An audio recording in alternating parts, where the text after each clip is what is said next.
Welcome to the Mystical Elder, Reflections from Our Inner Teacher. You have found a shared space where the deeper voices and wisdom we've carried throughout the years finally has room to speak. This is a place where the soul can detox and breathe again. And now, here's your host, David Lowry. Today we begin a new series drawn from my dream lab. This is a place where the unconscious and the conscious worlds meet. It's where the waking world and the inner world overlap and where the symbols of our lives begin to reveal their teachings. This first episode is called The Ferry That Doesn't Return.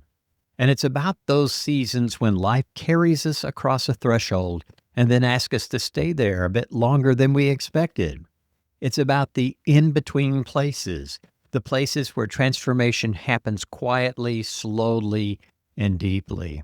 So I invite you to step on this ferry together. David begins today with a dream, a quiet ferry boat crossing a wide river, carrying him to a distant shore. In the dream, the crossing is gentle, almost effortless, but the ferry does not return right away. It lingers, and David lingers with it, sensing that something in him is shifting, though he cannot yet name what it is. What does it mean to find yourself on the far shore of your own life? Why does the inner world sometimes ask us to remain in the in-between? In that threshold where the old has fallen away and the new has not yet arrived. In this first segment, David explores the sacredness of liminality, the threshold where transformation quietly begins. There are seasons in life when the ground beneath us no longer feels solid. The familiar landmarks disappear and the old assumptions no longer guide us. We awaken in the morning sensing that something is changing within us, maybe around us, or perhaps even within the soul of the world itself. Our waking lives are often far more liminal than we realize. Liminal. What is this word? It comes from the Latin, and it means a doorway between two rooms, the place where one thing has ended, but the next has not yet begun. It's a hallway between identities, the pause between your breath, and the moment when the old story dissolves and a new story has not yet taken shape. Liminality is the experience of being in between, not lost, but not fully found either. Not who we were, but who we are becoming. It's the spiritual and psychological threshold where transformation begins quietly. We can look at our nation and feel the instability beneath the surface. Institutions are trembling right now. Public discourse has become harsher and rude. Communities are fracturing, and the future feels a bit uncertain, difficult to name. Many people carry a quiet anxiety now, a feeling that we're crossing onto something unfamiliar, even though no one can fully say what it is or what awaits us on the other shore. And perhaps this uncertainty is not only political or cultural, but it's also deeply personal because our spiritual lives themselves are liminal. We outgrow old certainties. We question beliefs that once felt immovable, and we discover that wisdom is not a fixed destination, but an unfolding journey. Sometimes the soul evolves faster than our language for it. Sometimes we feel suspended between identities, no longer who we were, but not yet who we are becoming.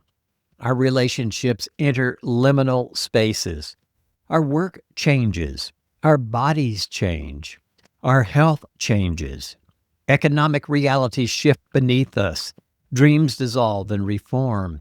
And even the roles we play in our families and communities begin to transform with age and experience.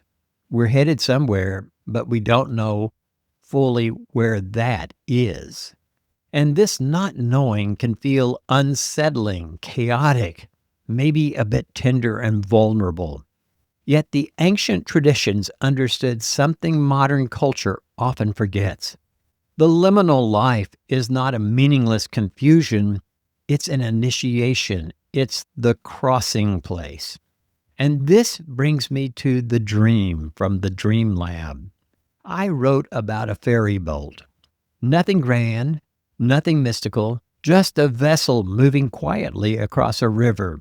But in dreams, the ordinary is never merely ordinary. I was on a ferry boat. It would take people across the river and would do so rather quickly, but it would not return right away. It would stay about half a day before it returned. And for some reason, I was a part of this ferry boat and wasn't interested in returning back right away. The crossing itself seemed rather effortless, almost gentle, as though arriving was less important than learning how to inhabit the space between the departure and return. And I think this is where many of us are now. So for a moment, I want to invite you to imagine yourself there. Imagine stepping quietly onto the ferry boat. The air is cool but comfortable. The water is calm and not stormy, not violent, just the steady movement of the river beneath you. The boat is stable. You don't need to brace yourself. You don't need to perform. You don't need to have answers. Just sit. Let the shoreline drift behind you. And ahead, another shore awaits in the distance, a place you've never fully been before. And strangely, there's no sense of urgency. There's no pressure to hurry back and no demand that you immediately decide what this crossing means. Only the gentle rhythm of movement. Think of the water splashing against the hull of the boat. There's a quiet awareness of that something is changing. This is a place where wisdom begins, not in certainty, not in mastery, but learning how to remain present while crossing in unfamiliar waters. The ferry that I described in my dream didn't return right away. It stayed on the far shore for half a day. And in the dream, I wasn't interested in going back. You see, you're being given time to inhabit the other shore before deciding whether you return. This is the liminal life, the in-between life, the place where the old world has loosened its grip and the new world has not yet taken form. We do not choose these seasons.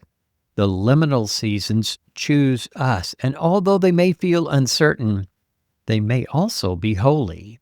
The liminal is where the soul does its deepest work, where the inner elder begins to speak. It's the next version of ourselves that's quietly beginning to emerge.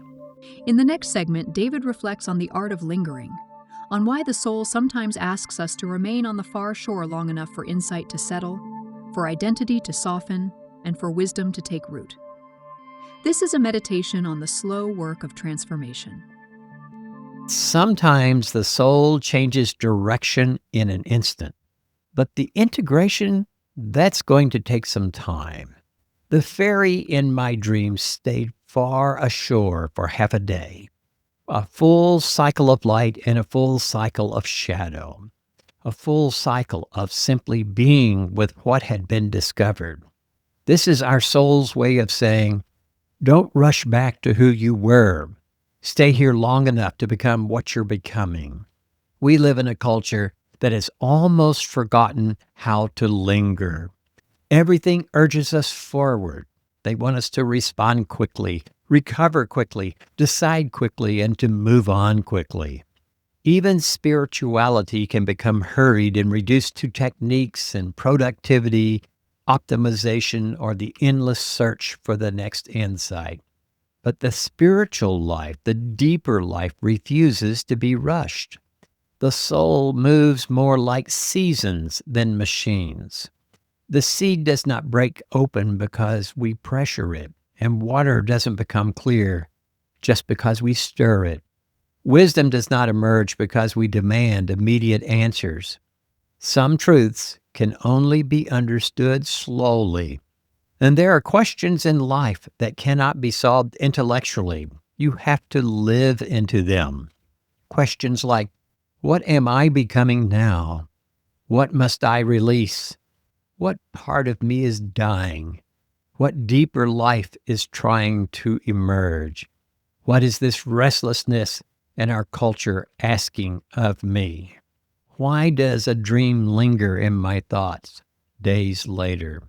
The inner mystical elder understands that not every question is meant to be answered immediately.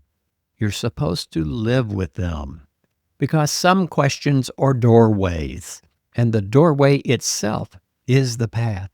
When the psyche brings you to a new shore, a new awareness, a new identity, or a new stage of life, it asks us not merely to observe it, but to linger for a while, to let your nervous system settle, to let your body breathe, to let your emotions untangle themselves, to sit quietly enough that the deeper currents beneath the surface of our life become visible. Lingering isn't laziness. It's not avoidance, and it's not passivity. It's sacred attentiveness. It is creating space where the soul can finally speak in its own language, and your soul will rarely shout at you. It speaks to you through dreams and symbols. It's intuition that arrives in a sideways motion. It comes to you in moments of beauty where you are unexpectedly moved. It comes to memories that suddenly resurface and unusual thoughts that linger in your mind long after the day is over. The modern world trains you to dismiss these things because they don't appear to be efficient or measurable. But it's here that wisdom often arrives quickly, like dusk settling over water. The other shore is not merely a destination, it's your sanctuary. It's a place where your identity softens, a place where the soul rearranges itself quickly, the way roots deepen underground when no one sees them. So the ferry boat did not immediately return. It lingered because transformation needs time without interruption. Time away from noise, time away from constant reaction, time away from your old identity and your old certainties. There are moments in life when we have to allow ourselves to pause between the worlds we know and the worlds we are headed to that are unknown. Not rushing to declare who we are now or to explain everything, or returning to familiar patterns simply because uncertainty makes us uncomfortable. The inner mystical elder knows that wisdom matures in silence. Reflection is not wasted time. Contemplation isn't escapism, and stillness isn't emptiness. It's preparation. The river crossing is only the beginning. The real world happens on the shore, where we sit quietly enough, long enough for the deeper self to emerge. And this is the invitation of the liminal life, not merely to survive uncertainty, but to inhabit it consciously, to trust that something meaningful is unfolding even if we can't yet name it, to remain present long enough for the soul to catch up with the crossing. Transformation requires stillness and waiting, and wisdom requires that we linger. But lingering is not only an inner posture, it's also a practice. And I want to ask you something. Do you have a place where you can linger? It doesn't have to be an exotic retreat or a distant shoreline. In fact, simplicity is best. It could be a quiet corner in your home. It could be a chair by a window, a small park bench beneath a tree, a familiar walking path in your neighborhood, a room where the light falls just right in the morning. It's any place you can sit without performing or producing or needing to be anything other than present. You need a place to linger, a place where your breath can slow, where your thoughts settle, and where your soul can catch up with life. If such a place comes to mind, honor it. If you don't yet have one, I'm encouraging you to find one, not far away, but close, ordinary, and accessible. You need a place to linger, a place to listen inwardly, a place where the deeper self can rise gently to the surface. Because the other shore is not only a dream, It's a way of being. And every soul needs a place where it can rest long enough to hear itself again. In this next segment, David turns his attention to the ferry itself, not as a puzzle to decode, but as a spiritual teacher. What can this simple vessel reveal about the crossings we face in our own lives? And how does the ordinary become the doorway to transformation? The ferry boat in my dream wasn't ornate. It wasn't mystical. It was simple, functional, plain.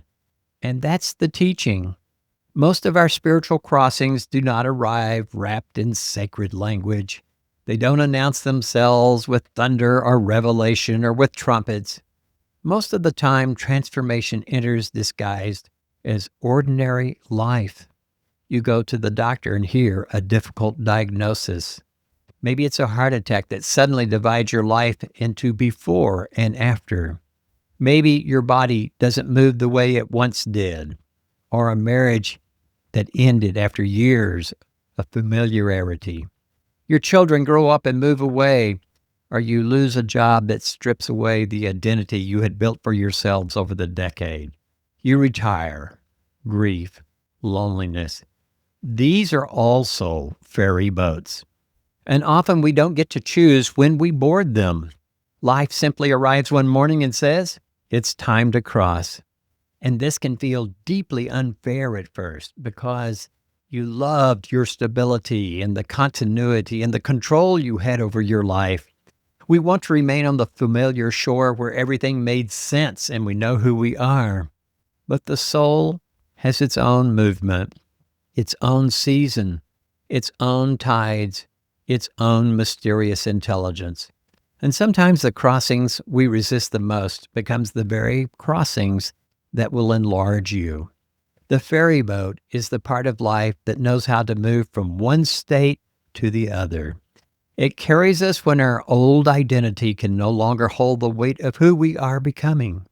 And perhaps this is why the ferry boat in the dream felt so ordinary and stable, because the world is hidden in the ordinary. The sacred is often hidden there too. The crossing itself may not look dramatic from the outside. You may still go grocery shopping and answering your email, attending meetings and meeting all of your old friends. But internally, you know that something is rearranging itself. Something old is loosening. Something new is trying to emerge. The ferry boat knows this before we do. But while we may not always choose the crossing, we do have some choice in how we inhabit it. Once on board, how will we travel? Will we resist every mile of water? Will we cling tightly to the old shore so that we can't see the horizon ahead? Or will we slowly loosen our grip? Will we sit frozen in fear, imagining catastrophe at every movement of the boat? Or will you allow courage to quickly take a seat beside you? Not the courage of certainty or having all the answers, but a quieter courage of remaining present while your life changes, knowing that there's even greater possibilities ahead. Perhaps you could look upon these crossings not only with fear, but perhaps instead curiosity. Not because pain is easy or loss is beautiful, but because somewhere deep within us, another voice whispers, there's life ahead, a life you have not imagined.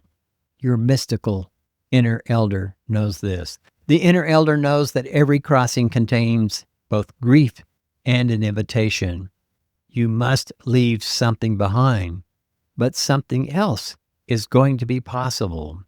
Maybe it's new wisdom and new priorities, or a new compassion for others who are also crossing the very same waters you're crossing. Sometimes the very thing that breaks our old life apart becomes a doorway into a truer one. And this is why the ferry boat does not immediately return. Because once you truly cross, you can't go back to who you were before. You may revisit the old shore in memory. You may honor it or even grieve it, but you can't come back to where you used to be. The ferry boat will return eventually, but not to restore the old self. It returns so that you can continue the journey with different eyes, a deeper center, and a wiser heart. The ferry boat is the soul's quiet way of saying, trust the crossing, trust the pause, trust the becoming that's happening within you, and perhaps most importantly, trust that even now, while you drift between shores, life is still carrying you somewhere meaningful. In our next segment, David turns inward, exploring how the liminal space awakens the inner elder, the wise companion who walks with us through every crossing. This is the voice that rises when life slows us down enough to listen. The liminal space is where the mystical inner elder speaks most clearly, not in noise or the rush or the endless demands to the outer world. Your inner elder emerges when something slows you down enough to finally listen, when you let your routines listen, and when your certainty is let loose, and when life humbles you a bit, or maybe when you're softened by grief. If you allow yourself to sit quietly by the river, you can become something new. This is often when the deeper voice within you begins to rise. It's not a voice of fear or your anxious mind, or an urgent voice demanding immediate answers, but the older, steadier, wiser voice that's never left you.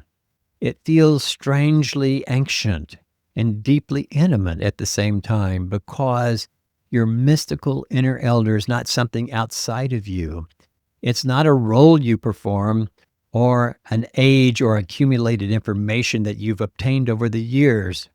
There are elderly people who've never met their inner elder, and there are younger people who've already begun listening deeply to its wisdom.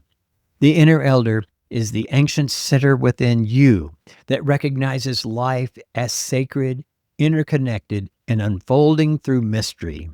It's the part of you that understands that our life is not isolated and that we're not drifting meaninglessly through time, but we're part of something larger and vast and intelligent and deeply alive. Your inner elder senses dimensions beyond the visible world that you see with your five senses. It knows there are meanings hidden beneath appearances, and that your dreams matter, and that symbols matter, and your intuition matters, and that certain coincidences arrive carrying messages for your soul. It's the part of you that loves beauty. It's the part of you that deepens even though you go through a painful experience. The inner elder understands that life is not only happening around us, but it's happening inside of us as well. And often, the greatest transformations occur invisibly and quietly. The tragedy of modern life is not simply that we are busy, it's that we're rarely still long enough to hear ourselves deeply. We become flooded with information, but we're starved for wisdom. We're constantly connected, but inwardly fragmented. We're surrounded by noise, but we lose the deeper conversation unfolding within. But the inner elder is patiently awaiting beneath all of that noise, waiting for you to slow down and to go into solitude. No isolation born from despair, but just sacred solitude. It's the moments where you intentionally step away from the constant stimulation to notice the interior landscape of your soul. Your spiritual life requires inwardness, not because the outer world is unimportant, but because without inward reflection, you begin living mechanically and reactively and unconsciously. Your inner elder invites you into another way of being, a slower, more listening and contemplative way. One of the simplest ways to encounter this deeper wisdom is through inner dialogue. Think of it as a conversation you have with yourself, or maybe more accurately, the wisest part of yourself. Sit quietly and breathe and write down questions that truly live inside of you. What are you afraid of right now? What part of your life feels out of alignment? What's trying to emerge within you? What are you refusing to acknowledge? And then wait, listen. Begin writing back and forth. Have a conversation. At first, it may feel awkward or imagined. The ordinary mind will try to interrupt and analyze and dismiss. But if you remain patient, something begins to shift. A deeper current appears. Words will arise that feel wiser than your usual thinking. It's gentler, clearer, more spacious, and you suddenly see your life from a wider perspective. You may feel compassion where there was only judgment and sense meaning coming from all the confusion about you. And often, you will recognize the moment when the inner elder is present because something inside of you becomes still, awake, focused, and aware. The noise quiets. The fragments begin gathering into a coherent whole. You feel connected to yourself in a deeper way than before. Sometimes there's even the subtle feeling that the wisdom is not coming solely from you, but through you, as though your small personal life has opened briefly into something larger and more universal. Many traditions have given different names to this experience: the soul, the deeper self, the divine within, the wise old one, the higher consciousness. The name matters less than the encounter itself. What matters is that somewhere within you lives a source of wisdom far deeper than fear. It's a wisdom connected to all that is. And the liminal seasons of life, the uncertain crossings, the pauses, the losses, the unravelings, they often become a doorway through which you finally encounter your mystical inner elder. So stay and don't rush. Let the wind settle and the dust fall. Let the deeper truth emerge in its own time. Don't force the clarity. Don't control the river. Just be quiet enough to listen to what's been waiting for you all along inside. The liminal is not a mistake. It's an invitation to listen, to soften, to see and become. And in this stillness, your mystical inner elder whispers, "You're not lost, you're becoming." And now in our final segment, David offers a blessing for those who find themselves in a liminal season. A blessing for the ones who are waiting on the far shore, learning to trust the quiet work of becoming.